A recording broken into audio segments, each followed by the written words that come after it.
Marcos 16, versículos 15 a 20. Hoje, nós encerramos a exposição no Evangelho de Marcos. Pela graça de Deus, teremos passado por 53 mensagens que trouxeram a explicação e a aplicação do texto de Marcos, versículo por versículo. Como nós aprendemos, meus irmãos? Através da exposição da palavra de Deus. Seguindo versículo por versículo, nós então aprendemos as lições que Deus tem para nós na íntegra. Quando, antigamente, a gente enviava carta para um parente que morava longe, ou quando nós recebíamos uma carta de um parente, esse parente esperava que lêssemos a carta por inteiro. Ninguém conseguiria entender a carta se lesse um pedaço da carta apenas. Da mesma forma, a palavra de Deus é a carta de Deus para nós. Estamos acostumados, por vezes, a tirar dela porções que não representam a mensagem do todo. Então, quando nós expomos um livro das Escrituras, nós então recebemos a mensagem inteira de uma carta que Deus nos mandou. E hoje estaremos concluindo a exposição do Evangelho de Marcos em seus últimos versículos. E o tema da mensagem de hoje, fé operante. Diz assim a palavra de Deus: E disse-lhes: Ide por todo o mundo e pregai o Evangelho a toda criatura. Quem crer e for batizado será salvo, mas quem não crer será condenado. E estes sinais acompanharão os que creem. Em meu nome expulsarão demônios, falarão novas línguas, pegarão em serpentes, e se beberem alguma coisa mortífera, não lhes fará mal algum. Imporão as mãos aos enfermos, e estes serão curados. Depois de lhes ter falado, o Senhor foi elevado ao céu e assentou-se à direita de Deus. Então, saindo os discípulos, pregaram por toda parte, e o Senhor cooperava com eles, confirmando a palavra com os sinais que os acompanhavam. Deus abençoe a sua palavra nesta noite. Nós vimos domingo passado que Jesus, que havia sido crucificado na sexta-feira, ressuscitou no domingo de Páscoa. Quando Maria Madalena e as demais mulheres chegaram pela manhã no domingo para ali perfumar o corpo de Cristo, encontraram o túmulo aberto. Só que o túmulo não estava vazio. Tinha um homem lá dentro que não era Jesus. Era um anjo. E esse anjo disse às mulheres que deveriam falar aos discípulos. Jesus, ressurreto, encontraria os discípulos na Galileia. Acontece que essas mulheres ficaram espantadas, com medo, mas chegaram até os discípulos e deram o recado. Mas os discípulos não creram. E então 2 dos discípulos estavam caminhando para a estrada de Emaús, e ali conversando sobre os acontecimentos daqueles dias, sobre a crucificação de Jesus, e então Jesus se aproxima deles, o Cristo ressurreto.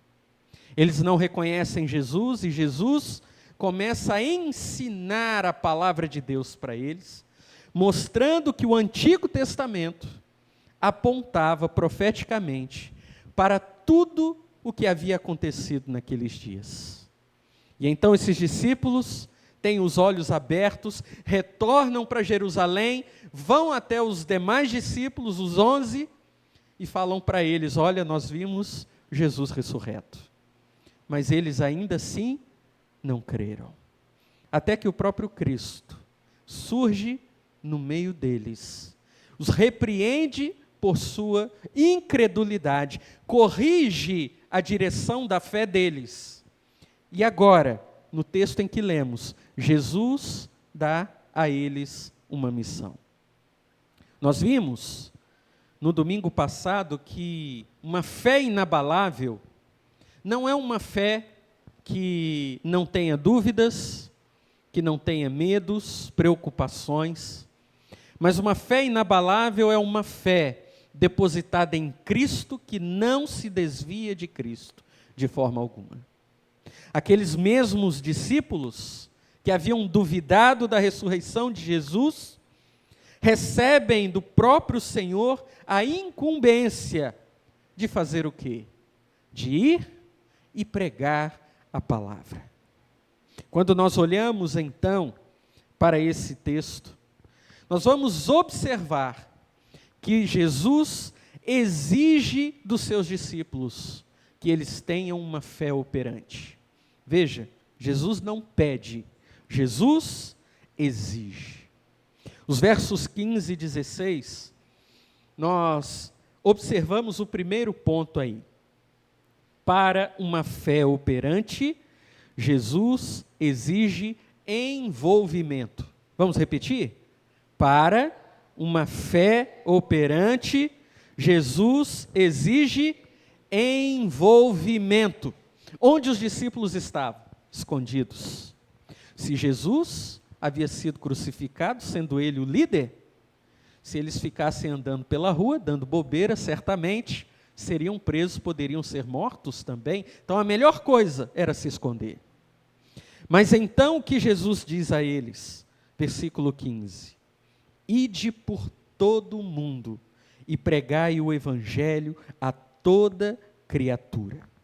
E no verso 16, Jesus fala sobre as consequências de pregar a palavra, de pregar o evangelho, e Jesus diz: quem crê e for batizado será salvo, mas quem não crê será condenado.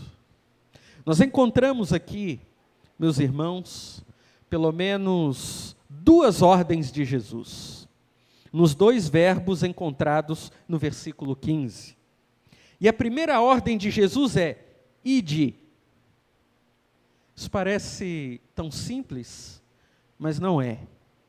Ir envolve decisão e envolve sair do lugar onde se está. Eles estavam escondidos, preocupados. Jesus disse: ide. Ide significa levantar-se, expor-se, significa, meus irmãos, tomar uma atitude. Quando nós olhamos para as Escrituras, nós vamos ver que todas as vezes, ou praticamente todas, em que Jesus chamou homens para servi-lo, Jesus os chamou para sair de onde estavam, para fazer a obra de Deus em algum lugar. O chamado de Abraão foi assim. Gênesis 12, verso 1, e o Senhor disse a Abraão: sai da tua terra, do meio dos teus parentes e da casa de teu pai, e ide para a terra que eu te mostrarei. O Senhor chamou Abraão e disse: Abraão, levanta, se apronta e vai. Quando Deus chamou Moisés, não foi diferente? Em Êxodo capítulo 3, verso 10, agora, portanto, vai, diz o Senhor a Moisés, eu te enviarei ao faraó, para que tires do Egito o meu povo, os israelitas. Meus irmãos, crer em Jesus implica sair de um lugar para ir. Significa se levantar para caminhar. Significa ter disposição. Se ser discípulo de Jesus envolve seguir os passos de Jesus, nós não podemos permanecer parados então. Porque se eu permaneço parado, na mesma condição em que estou, dizendo ter fé em Jesus, na verdade eu estou enganando a mim mesmo. Pois aqueles que pertencem a Jesus seguem os passos de Jesus, imitam Jesus no que ele fez, obedecem Jesus nos seus mandamentos e o amam acima de si mesmos. O chamado de Deus, então, nós observamos nesse texto, exige do discípulo envolvimento. E meus irmãos, por que isso é importante? Hoje em dia as pessoas são levadas a acreditar que para ser salvo, basta crer em Jesus. Ok, isso é verdade, está escrito na Bíblia. Mas elas acham que crer em Jesus é apenas um assentimento intelectual. Eu entendi que Jesus é o Salvador, entendi que Ele é o Filho de Deus, eu creio que Ele veio, que Ele morreu na cruz, então tá bom, então eu estou salvo. Beleza, não preciso fazer mais nada. Meus irmãos, esta é a maior mentira de Satanás do nosso tempo, pois não é possível ser discípulo de Jesus, daquele que deu a vida dele por nós, sem darmos a nossa vida em troca para Ele. Aquele que diz crer em Jesus, mas não tem envolvimento com Jesus, aquele que diz crer em Jesus, mas não caminha nos passos de Jesus, e não tem comprometimento com Ele, é tudo menos um discípulo de Jesus. Quando Jesus diz aos discípulos, ide, essa ordem envolve sair da acomodação, abandonar o medo, deixar as velhas crenças, deixar as idolatrias de lado, para pertencer e viver unicamente para o Senhor Jesus. Mas aí Jesus diz, ide, e Ele fala para onde? Ide por todo o mundo. Meus irmãos, ser discípulo de Jesus é receber dele um chamado, um ministério. O campo de atuação do cristão é o mundo. O que significa o mundo aqui? Não é que eu tenho que me envolver no mundo. Algumas igrejas, lá no Rio de Janeiro, no período de carnaval, nosso querida do Rio deve conhecer bem, Tiago, sobre isso. Algumas igrejas fazem o quê? Durante o período de carnaval, elas vão lá, enfeitam um caminhão, fazem um bloco e dizem assim, nós estamos participando do carnaval, mas é para falar de Jesus. Meus irmãos, que mentira. Jesus nos enviou a pregar o Evangelho para o mundo, sem nos envolvermos com o mundo. Não devemos ser parecidos com o mundo, pelo contrário, devemos ser sal e luz, ou seja, fazer a diferença no mundo. Por isso o discípulo vai sim, sem se misturar com o mundo, para falar das grandezas de Cristo Jesus. O discípulo, então, é aquele que aproveita cada oportunidade, é aquele que exerce a sua fé diariamente, quando então ele está servindo ao seu Senhor. Ser discípulo não é exercer uma profissão. Ser discípulo de Jesus não é um trabalho de 8 horas por dia. Trabalhei 8 horas, agora é por minha conta, eu faço o que eu quiser. Ser discípulo de Jesus não é viver a semana inteira longe de Deus e no domingo ir para a igreja e dizer, ali eu servi ao Senhor, eu sou um discípulo. Não. Ser discípulo de Jesus envolve uma vida integral, 24 horas por dia, 7 dias por semana, vivida para Jesus. Mas Jesus não disse apenas ide, Jesus disse, ide por todo o mundo e pregai. Pregai o quê? Psicologia? Autoajuda? Pregai o quê, meus irmãos? Livros de filosofia? Pregai a palavra.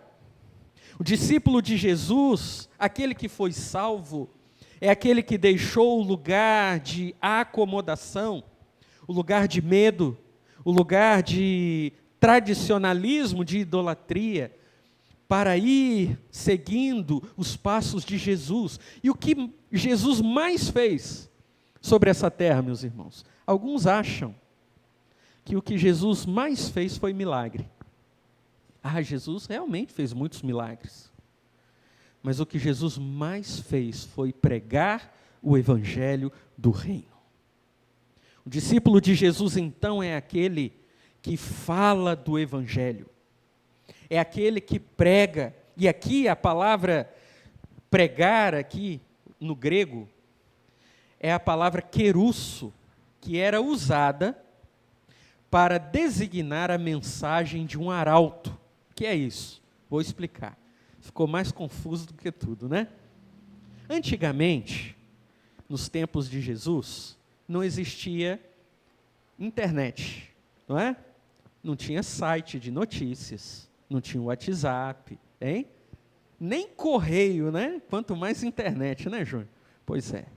Aí o que acontecia? Quando o rei queria mandar uma mensagem para o povo, por exemplo, de uma cobrança de um imposto, de algo que ele estava fazendo, como que o rei fazia? Será que o rei ia lá no meio da praça e gritava para todo mundo escutar? Claro que não, né? O rei mandava um mensageiro. O mensageiro tinha a carta real com o selo do rei, se posicionava diante da multidão e lia a carta exatamente como o rei havia escrito. Quando Jesus diz aos discípulos, ide por todo o mundo e pregai, Jesus está dizendo assim, vocês têm a mensagem do rei e devem proclamá-la sem adulteração, mas com a autoridade de um rei. Quando nós abrimos a palavra de Deus, meus irmãos, e pregamos, nós nos tornamos este arauto de Jesus. Temos a autoridade do Cristo para proclamar com fidelidade a mensagem. E era isso que Jesus estava dizendo aos discípulos. Ide por todo o mundo. Vocês agora me representam. Preguem o que eu preguei. A mensagem de salvação. A missão do discípulo, então, envolve sair do seu conforto para anunciar a mensagem do seu Senhor. Digamos, meus irmãos, digamos que você, sem querer, descubra a cura para uma doença rara. Vamos pensar aqui. Você está lá fazendo um chazinho, e aquela pessoa muito doente, daquela doença rara que você pensou aí, qualquer uma, tomou e sarou. Você pensou, achei a cura. O que você vai fazer? Bom, não vou contar para ninguém, porque eu sei a cura e ninguém mais precisa saber. Será que essa seria a nossa reação? Claro que não. Se eu encontrei a cura, eu quero que outros que tenham a mesma enfermidade possam ser curados também. Então, o que nós fazemos? Proclamamos, não é assim? Talvez não nesse extremo, mas trazendo para o nosso dia a dia, a gente já faz isso, não é? Tomei um remedinho que é ótimo para isso. Você está sentindo também? Olha, experimenta, vai ser bom para você. Acontece, meus irmãos, que a mensagem do rei, ela traz cura para a pior enfermidade de todas, que é o pecado. Porque o pecado nos separa de Deus. E se morrermos em nossos pecados, estaremos então condenados eternamente a viver longe da graça de Deus. E não há nada pior do que isso. Às vezes eu fico pensando, né? Que tipo de morte deve ser pior? Eu já vi uma pessoa morrer afogada. Não é bom, não é legal. Mas eu fico imaginando, será que morrer queimado é pior? Às vezes eu me pego pensando, mas eu vou dizer para vocês, pior do que morrer afogado, pior do que morrer queimado, pior do que morrer prostrado numa cama, é morrer sem Jesus. Porque uma pessoa pode morrer queimada e acordar do outro lado, nos braços do Pai, se Cristo for o Salvador dela. Uma pessoa pode morrer afogada, uma pessoa pode morrer enferma, em cima de uma cama, mas acordar do outro lado, encontrando a paz que nós nunca experimentaríamos sem Cristo, se tiver uma vida dedicada a Ele. Mas vejam, podemos ter uma saúde de ferro, partir desse mundo muito bem fisicamente, e do outro lado, enfrentar, meus irmãos, a condenação eterna, por recusarmos a salvação que Cristo oferece. Por isso que Jesus não mandou os discípulos falarem sobre curas, sobre milagres. É isso que Jesus manda aqui? Ide por todo mundo e curai todo mundo. Curai os enfermos. Jesus mandou fazer isso? Não. Ide por todo mundo e realizai milagres. Jesus mandou os discípulos realizarem milagres? Ide por todo mundo e pregai a palavra, porque só a palavra pode trazer libertação das almas cativas do inimigo. Não é possível, meus irmãos, que as pessoas sejam libertas de seus pecados e da condenação eterna, se não for pela pregação da palavra, a palavra de Cristo. Alguns costumam repetir a seguinte frase, que está errada. Dizem assim: pregue e, se preciso, use palavras. Já ouviu isso? Geralmente a pessoa fala isso querendo chamar a atenção para o testemunho. De fato, se a pessoa prega a palavra de Cristo e não tem uma vida condizente, aquela palavra perde autoridade. Mas vejam, ninguém saberá que está perdido, e ninguém conhecerá a salvação de Jesus, se palavras não forem usadas para pregar. Jesus então diz para eles, chama a atenção para eles.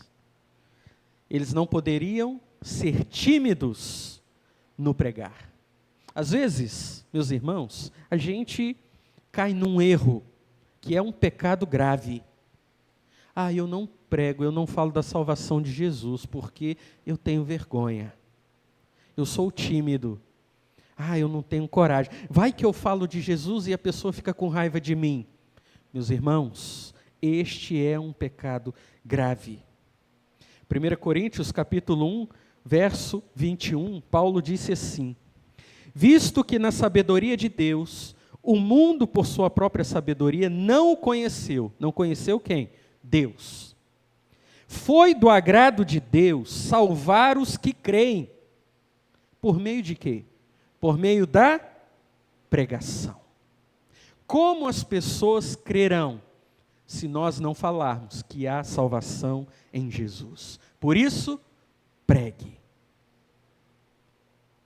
O verso 16 diz que quem crer e for batizado será salvo, mas quem não crê será condenado. E aqui eu preciso abrir um parêntese. Em primeiro lugar, o texto não está dizendo que o batismo salva, de maneira nenhuma. O que o texto está dizendo é que aquele que crê e tem tempo para se batizar, irá se batizar em obediência ao Senhor. Mas devemos lembrar do ladrão na cruz, que não teve tempo de se batizar, e Jesus disse para ele: hoje mesmo estarás comigo no paraíso. Então o que salva é crer. Mas, se eu tenho tempo na minha vida para obedecer ao Senhor e buscar o batismo, eu devo me batizar. Não para ser salvo, mas para publicar para as pessoas que eu já fui salvo. Quem crer e for batizado será salvo, mas quem não crer é que será condenado, não é quem não for batizado. Deu para entender? Ok. Segunda verdade que encontramos nesse texto, ainda dentro do parêntese aqui. Há uma ordem: crer e ser batizado, e não o contrário, ser batizado e crer. É por isso que nós só batizamos aqueles que têm consciência do próprio pecado e capacidade de crer em Jesus. Porque o batismo segue a fé. Aquele que se batiza sem ter fé, tomou apenas um banho, mal tomado ainda, mal lavado, e não adiantou nada. A verdade, meus irmãos, é que a consequência da pregação será sempre a salvação dos que creem. E o interesse desses num compromisso com Jesus. Então, devemos compreender essa verdade. Ir e pregar são exigências de Jesus aos que têm fé nele, pois demonstra compaixão como Cristo tem compaixão. Jesus poderia ter ficado caladinho, falado nada para ninguém, ter vindo a esse mundo, mas ele andou de casa em casa, de povoado em povoado, anunciando que o reino de Deus havia chegado e seria estabelecido a partir do momento em que as pessoas tivessem fé no sacrifício dele.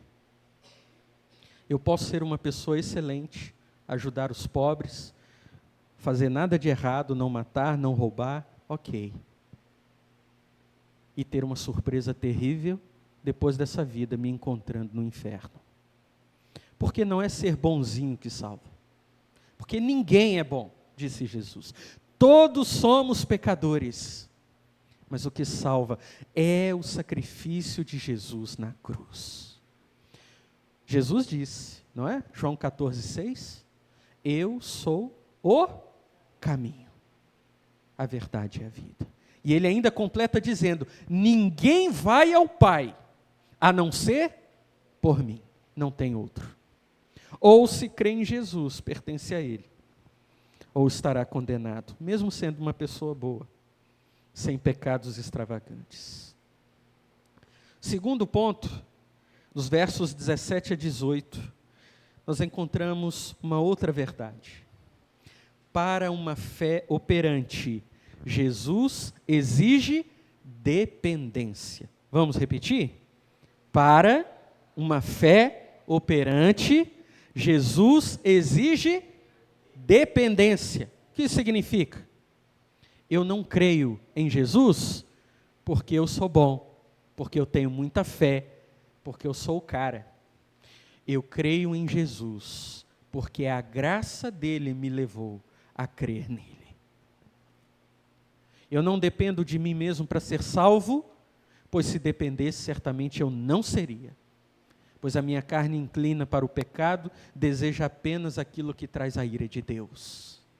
Mas eu dependo de Jesus. E se Jesus não disse para os discípulos que deveriam realizar milagres, fazer sinais, disse que eles deveriam pregar a palavra, Jesus disse no verso 17, nos versos 17 e 18, que aqueles discípulos veriam sinais que acompanhariam os que creem. Ele diz assim: e estes sinais acompanharão os que creem.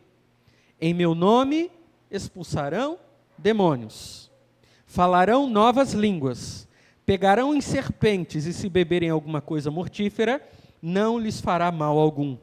Imporão as mãos aos enfermos, e estes serão curados. Meus irmãos, se tem um texto bíblico mal compreendido hoje em dia, é esse aqui.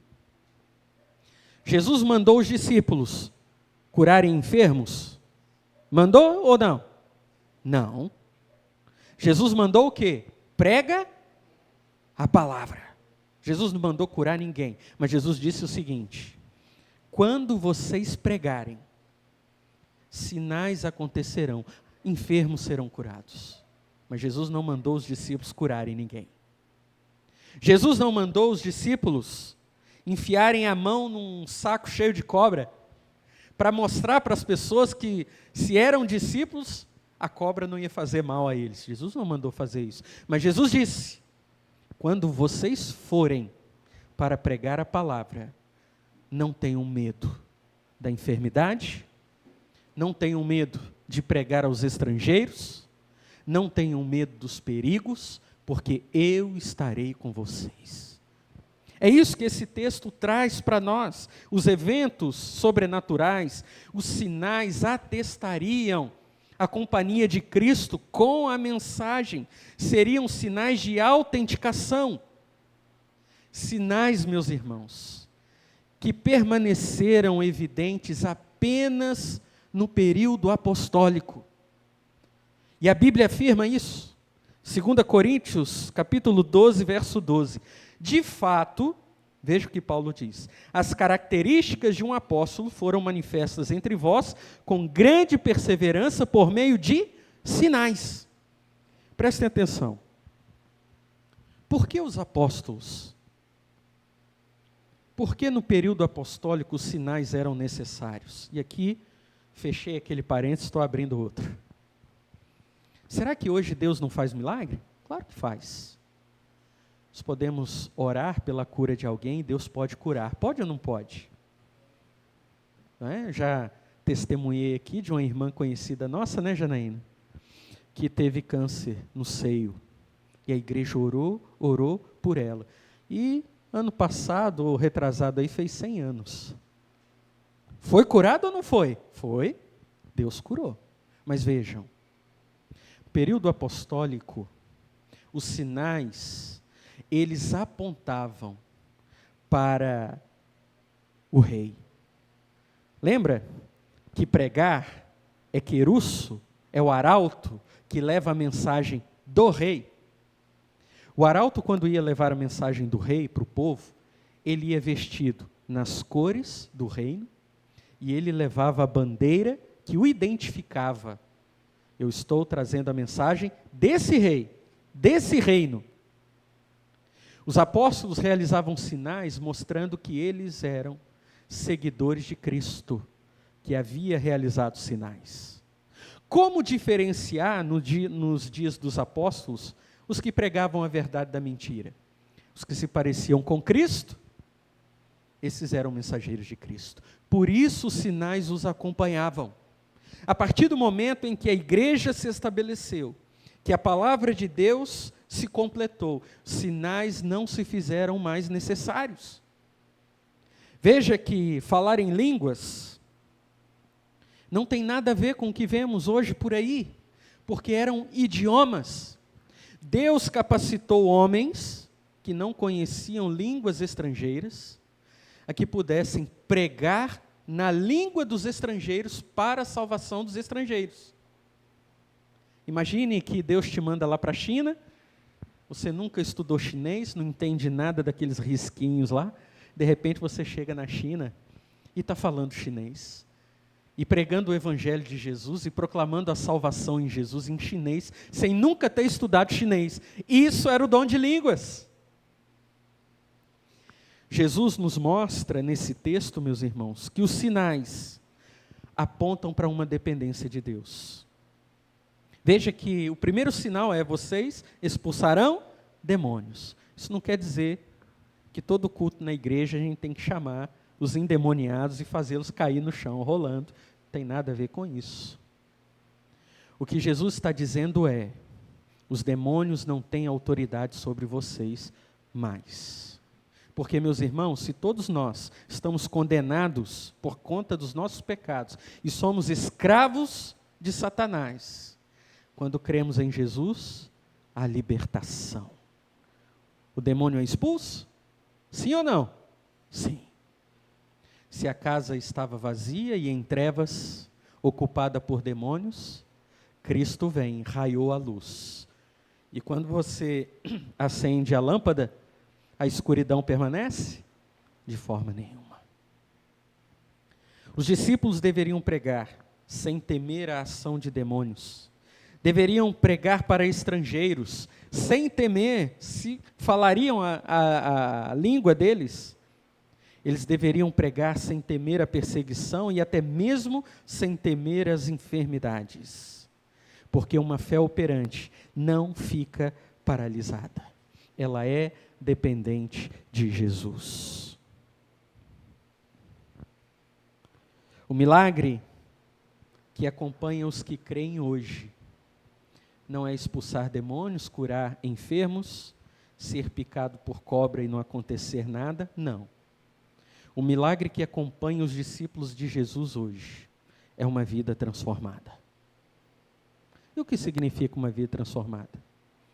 Uma vida transformada é você estar passando aperto financeiro, precisando pagar as suas contas, chegar no mercado para fazer uma compra, der uma nota de 20 e receber 40 de troco. E pensar, poxa, esse dinheiro a mais ia me ajudar a pagar aquela conta. Mas aí você chega à conclusão de que servir a Jesus é melhor. E mesmo com a conta por pagar, você devolve o dinheiro a mais. Isso é milagre, meus irmãos. Milagre é eu estar com a vida cheia de problemas, lutas e dificuldades, e ainda assim me importar com os meus irmãos, orando com eles e por eles. Isso é milagre. Milagre, meus irmãos, é não ser rico, mas de alguma forma contribuir com o que Deus me deu. Veja, não estou falando de dar dinheiro para a igreja, entenda, não é isso. Mas é colocar à disposição de Deus a minha casa, o meu carro, os meus bens, para que aqueles que não conhecem o Evangelho tenham a oportunidade de ouvir. Isso é milagre. Nós vivemos num tempo que ninguém quer receber visita em casa. Está todo mundo cansado. Trabalhou o dia inteiro, e aí para receber visita tem que arrumar casa, dá um trabalho terrível. Ninguém quer receber ninguém em casa. Mas aí o cristão não se importa com isso. Esteja a casa bem arrumada, mal arrumada. Tenha ele um bolo para oferecer ou apenas um copo d'água. Ele convida alguém para ir lá, para falar de Jesus para essa pessoa. Porque a casa não é dele, é de Jesus. Entenderam, meus irmãos? Isto é milagre. Estes milagres acompanham os que pertencem a Jesus. Por fim, terceiro ponto, versos 19 a 20. Para uma fé operante, Jesus exige participação. Vamos repetir? Para uma fé operante, Jesus exige participação. O que isso significa? Existem os dois extremos. Um extremo é, eu não me envolvo com Jesus, eu não quero fazer nada para Jesus, eu não quero viver para Jesus, eu não quero seguir os passos de Jesus. Eu quero crer em Jesus, ser salvo, mas eu não quero nada além disso. Não quero compromisso com Ele, não quero ter que ir, não quero pregar a palavra, quero só ficar no meu cantinho. Isso é um extremo. Mas existe o outro extremo. Eu quero servir a Jesus, eu quero fazer tudo para Jesus, mas eu não quero que Jesus faça parte. Porque quem quer aparecer sou eu. Conhecem cristãos assim? Que ao invés de apontar para Jesus, apontam para eles mesmos? Como os milagreiros, como os mensageiros, como aqueles que receberam de Deus uma unção especial, diferenciada. Geralmente esses estão na televisão, geralmente esses estampam o rosto na placa da igreja, geralmente esses querem fazer a obra de Jesus sem Jesus. Meus irmãos, uma fé operante faz tudo o que faz, mas para a glória de Jesus apenas, não buscando a própria glória. E eu quero, meus irmãos, partir para as aplicações para a vida, rapidamente. Primeira aplicação: busque em Jesus encorajamento para uma fé operante. Vamos repetir? Busque em Jesus encorajamento para uma fé operante. A minha pergunta para você é: sua fé é operante? Ah, pastor, eu creio em Jesus, mas eu não quero abandonar o tradicionalismo, a idolatria, a religiosidade. Eu não quero abandonar a minha preocupação com casa limpa, com casa arrumada. Eu não quero abandonar a minha preocupação com o carro, porque eu não quero que ele fique sujo. Eu não quero que criança com pé sujo suba na poltrona. Veja, crer em Cristo sem um compromisso com Cristo não é fé de verdade. Esse tipo de fé, até os demônios têm. E mais, a Bíblia diz que os demônios tremem diante de Jesus. E às vezes nem isso acontece com a gente.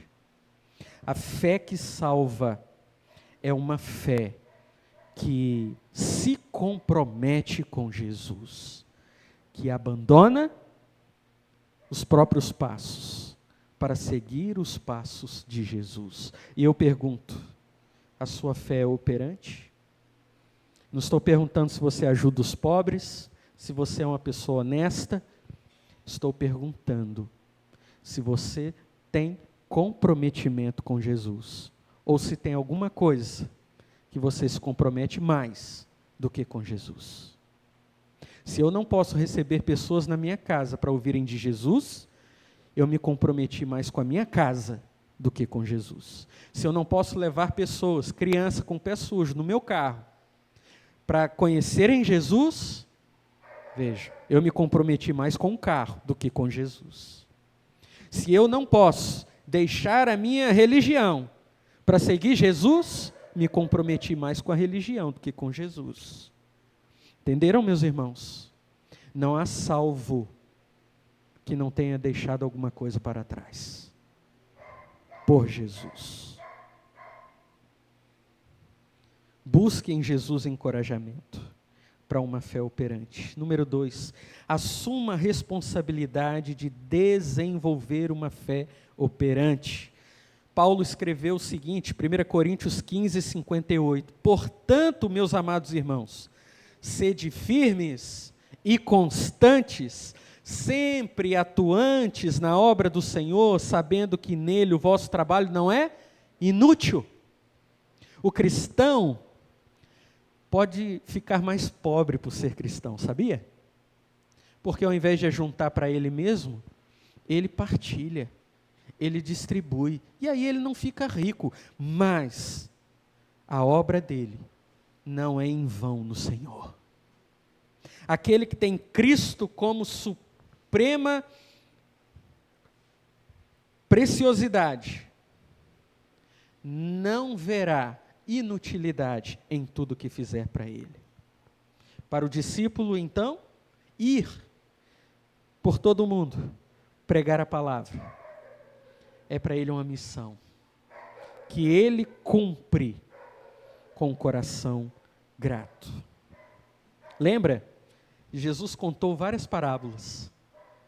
E Jesus contou várias parábolas sobre pregar o Evangelho. Lembra da parábola da rede? Lançou a rede, pegou peixes. Lembra? Isso é sobre pregar a palavra. Lembra da parábola do semeador? Lembra? O semeador jogando a semente, uma cai na beira da estrada, outra cai em espinhos, no meio da rocha. Isso é sobre o quê? Pregar a palavra. Lembra da parábola dos talentos? O Senhor foi, deu 5 para um, 10 para o outro, 30 para o outro. E foi embora e disse, agora vocês multipliquem isso aí. Essa parábola é sobre o quê? É sobre pregar a palavra. A sua fé é uma fé operante? Eu quero encerrar, porque a terceira aplicação nós já fizemos aqui. E eu quero encerrar lendo um versículo, João 15, verso 2, para pensarmos, autoavaliarmos e examinarmos a nossa fé. Quero que você agora, se você puder, feche os seus olhos. Eu vou ler esse versículo e eu quero que você pense na sua vida. Eu quero que você faça um exame da sua fé, se ela tem sido uma fé operante. Tem alguma coisa que tem sido mais precioso para você do que Jesus? João 15, verso 2, Jesus disse assim: todo ramo que está em mim e não dá fruto, ele o corta. Todo ramo que dá fruto, ele o limpa para que dê mais fruto. Jesus está dizendo o seguinte: todo aquele que tem uma fé que não é operante, será condenado. Mas aquele que tem uma fé operante, Deus o limpará, para que a sua fé se torne mais e mais operante a cada dia. Examine se você tem uma fé operante. E se há algo que você precisa abandonar, deixar para trás para seguir Jesus, que você o faça. Marcos começa o seu evangelho no capítulo 1, verso 1, da seguinte maneira: princípio do evangelho de Jesus Cristo, Filho de Deus. Marcos passa todo o evangelho falando de Jesus Cristo, o Filho de Deus. E ele termina dizendo, verso 20: então, saindo os discípulos, pregaram por toda parte, e o Senhor cooperava com eles, confirmando a palavra com os sinais que os acompanhavam. O efeito natural na vida de todo que crê no Evangelho é que ele se torna um proclamador, alguém de fé operante.